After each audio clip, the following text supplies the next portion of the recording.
Trying to please everyone is exhausting, and the truth is, you don't need more clients, you need the right ones. Let's talk about why niching down might just be the smartest move you can make for your salon business. All on Build Your Salon.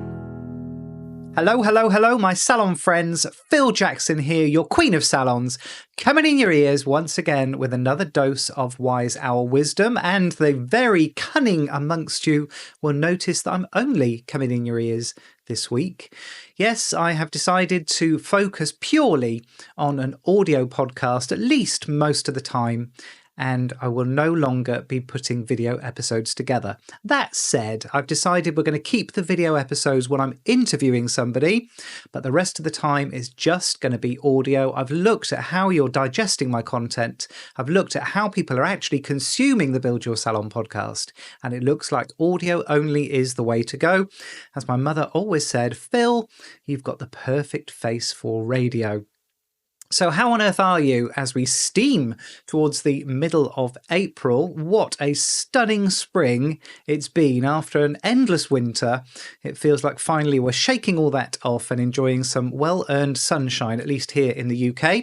I've been gardening like crazy, spending all the time that I can possibly spend outside, lying in the garden, pretending I'm working, and thoroughly enjoying myself, I have to say, even though things are getting a bit dry. So how did you feel about last week's episode? I thought Sophie's interview was absolutely wonderful. She's such a joy to be around. Joy by Sophie, of course, being the name of her business. And honestly, I've had the pleasure of dealing with Sophie over the last few months, actually over the last year or so. And it's been wonderful seeing her journey, seeing how she's thriving. And she is a joyous person to deal with, I promise you. Anyway, Uncle Phil, what are we talking about this week? Well, this week we're diving into the power of finding your niche and why it could completely transform your salon or clinic. So let's get real. One of the biggest myths in the salon industry is that casting a wide net brings more clients. And I see this all the time. Price cards that go on and on and on with more services, trying to appeal to a wider and wider audience, thinking that's the way to financial success. But the reality is, when you try and speak to everyone in your business, you actually connect with no one. And that's the wonderful thing, I think, from Sophie's episode last week, is how she had a very tight idea about who her target market was, and by definition, who her target market wasn't. And she'd worked really hard to make sure she had that inclusive community feel to her clinic. Because the truth is that your clients are overwhelmed with choices. That's why we keep banging the drum around amazing consultation skills, because what your clients are looking for is somebody who positions themselves with confidence. They're looking for the sense that you are the perfect person to help them, and that's where niching comes in. Because when we niche, when we carve out a niche in the marketplace, it's so much easier to become more memorable, more desirable, and ultimately more referable. But of course, because I'm a mercenary cow, your Uncle Phil loves the money, the truth is it's better for your business as well. People will pay more for specialists. If you think about it, would you rather go and see, say, a general hairdresser or someone who really understands and only works with your type of curly hair and gets rave reviews from people just like you? Having a niche communicates your expertise. It tells your client, I see you, I understand you, and I've built something just for you. And that's powerful in the marketplace. It makes your clinic or your salon stand out in that crowded marketplace. It simplifies your marketing. And most importantly, it lets you attract clients who actually value what you do. So enough positioning, Uncle Phil. Stop trying to convince us that niching is a good idea. How do we actually pick a niche? Well, there are 4 very useful ways to think about niching, and they're not mutually exclusive. You might tap into 1, 2, 3, or all 4 of these. And the first is service-based niching. And this is where you become known for one key offering or one specific type of treatment. So, for example, you might niche down as far as curly hair is concerned, or advanced skincare, or hair loss solutions, or natural nail artistry, or non-invasive aesthetics. And this kind of niching says, I'm the best at this one thing, and that's incredibly marketable. Now, it doesn't necessarily mean we're going to refuse service to people that want other things. It just means that when we're positioning ourselves, when we're marketing our businesses, things are so much simpler because these are the things we're going to talk about. And this is where I think people get niching wrong, where they get very scared because they think that we're turning lots and lots of people away. We're not turning anybody away. All we're saying is that when you think of my business, this is what you're going to think about. Next, instead of niching down on service, we might niche down on the type of client that we're specializing in. So we might decide that we're going to work with a particular group of, I don't know, let's say trans and non-binary clients like Sophie did last week. Or perhaps we're catering for clients with more mature skin or people with sensitive skin, or we're supporting people going through menopause or postpartum mothers, busy professionals with tight schedules. What we're trying to do here is show that we understand their needs, we understand their insecurities, and we understand what success looks like for them. We understand what results it is that they're trying to get hold of.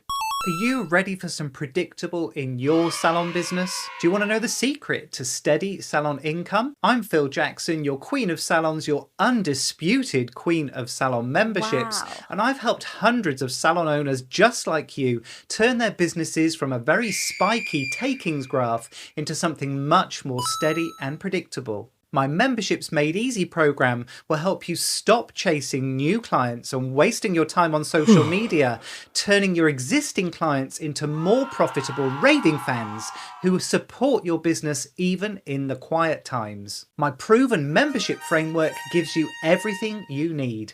Ready-to-use membership templates, pricing strategies that actually work, even scripts for selling your memberships by email and in person. The program's backed by my signature 90-day, no-quibble guarantee. Take the program, take the bonus coaching call I'm including, and if you're not ready to launch your memberships program at the end, I will coach you myself until you are. If you're ready to offer your clients something truly exceptional, ready to build that predictable stream of salon income, head to queenofmemberships.com/podcast for a very exclusive rate on my best-selling program. Head to queenofmemberships.com/podcast. Let's get started, shall we? All on Build Your Salon. The third way we can niche is to niche according to values. So we call this a values-driven niche, which is where we build a business around a belief system or a personal value. So, for example, we might be creating inclusive and body-positive spaces, or we might be having a community-first approach, so a salon that buys into community causes and local charities, or we might be niching according to ethical sourcing and cruelty-free products. So this is where we're attracting clients who want to align their spending with their beliefs.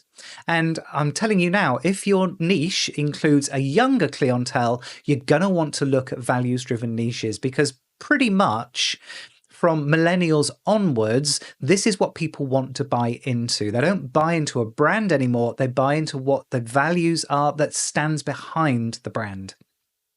And then finally, we can niche according to experience. And this is the one that I've always enjoyed. I think it's the most fun. And it's where it's not about what you do.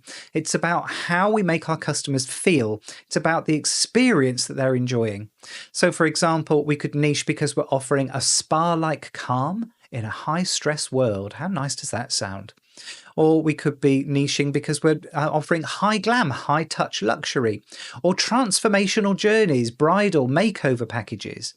So in this case, it's about how we make people feel, and you shouldn't underestimate the power of vibe. So what are the business benefits? Why would we do this? Well, niching helps you charge more because essentially specialists command higher prices. If you're a specialist surgeon, you get to charge more than a general practitioner. Clients expect to pay more to a specialist. We also get to fill our columns faster. So when you speak to a specific person and they feel seen, they tend to take action and they book. It's all about resonating with your target market. We also get better, higher quality referrals. So people aren't going to say, go and see my hairdresser, but they might say, you have to go and see my curl specialist. You might be much more willing to refer somebody if you think they're going to be the perfect fit for your particular niche. It also means that we get some economies of scale because we get to streamline our services. We're not trying to do everything for everybody anymore. We get to refine our skills. That means simplifying your business. It means investing in a narrower range and a deeper trench of training. It also perhaps means that we've got less products that we need to stock day to day. And most importantly, we're attracting clients who are ready to invest. They're not shopping on price. They're looking for the right fit. So maybe you're resisting niching because it feels scary, and that's okay. Do bear in mind that we are not locking ourselves in forever.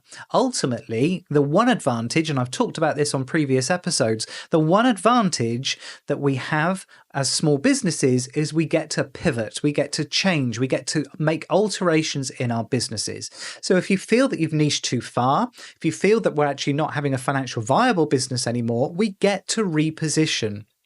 So why not start small? If you're anxious about this, why not start highlighting a specific service or a particular group of services on your socials? Or perhaps you could create a special offer for a particular client group that you want to bring into the salon, or help that client group start seeing themselves in the social media that you're putting out there.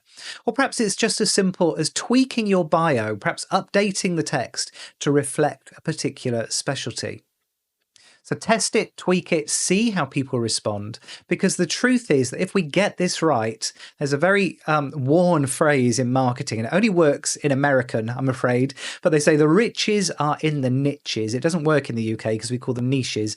But this is where we get to make the big bucks, I promise, but only if you're brave enough to show up for that tight group of people, that one person who absolutely needs you. So there we have it, my call to arms, asking you to stop being a generalist, start niching down. And I think it's time that you chose your niche. Otherwise, your clients are going to choose it for you, and they may not be the clients that you actually want. You might have carved out a niche with discount hunters or non-loyal customers, and who on earth would want that? So what have I missed? Reach out and let me know. You know I love hearing from my salon owner friends. My email address, phil@buildyoursalon.com. I would love to hear from you. Or perhaps drop me a DM on Instagram @PhilJacksonCoach. Also reach out if you'd like to be a featured guest on a future episode of the Build Your Salon podcast. I'd love to be interviewing you and sharing your story with my amazing Build Your Salon listeners. Just 7 short days until I'm coming in your ears again. And until then, take care. Sit down and see what's going on with the Queen of Salons. Hair, beauty, and more. Successful tips for business owners. All on Build Your Salon.